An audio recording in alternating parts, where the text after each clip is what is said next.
大家好，我是彩虹。没想到用土豆做成的小饼竟然这样好吃，赶快和我做起来吧。准备一个土豆，去皮后的重量是260克，改刀切成薄片装盘，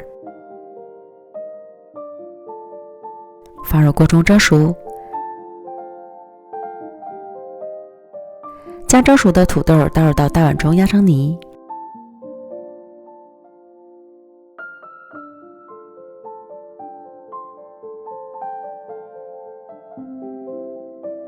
一定要压得细腻。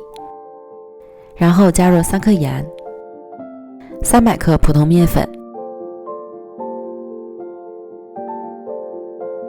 混合均匀。在搅拌的过程中，土豆泥的温度也就降下来了。这时再加入3克酵母拌匀。由于土豆蒸熟后的含水量不同，要根据实际情况调整面粉的用量。然后再加入适量葱花，下手揉成搅拌好的面团，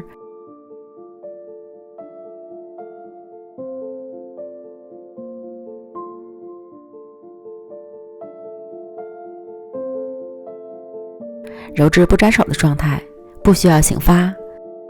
案板上撒些面粉防粘，将面团按扁，擀成单面饼。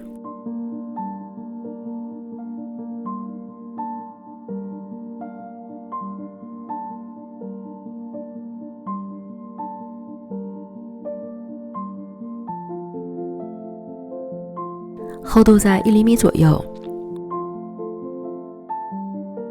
然后找个杯子压出小饼，大小可以根据自己的喜好来。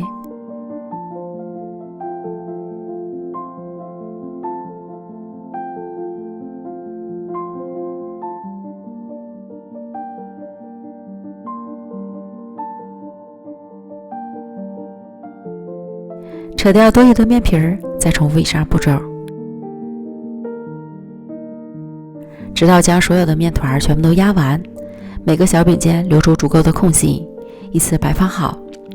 再利用擀面杖沾上水，沾上芝麻，压在小饼的中间。然后盖好保鲜膜，醒发半小时左右。时间并非是绝对的，还要根据自家室温的情况。最后看醒发好的状态，饼皮形状饱满，拿起来手感发轻，就说明发酵好了。电饼撑开小火预热，无需刷油，依次放入小饼，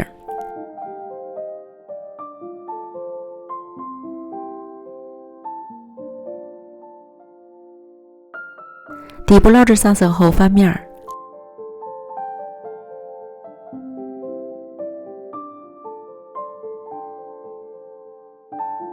另一面烙至上色，再次翻面。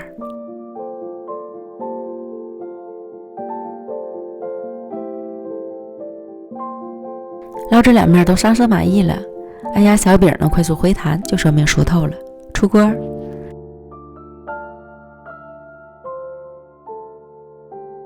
无油无糖的葱香土豆饼，松软筋道，咸香味美，即使放凉了也不硬。喜欢的朋友就赶快试试吧。美食天天更新，咱们明天见，拜拜。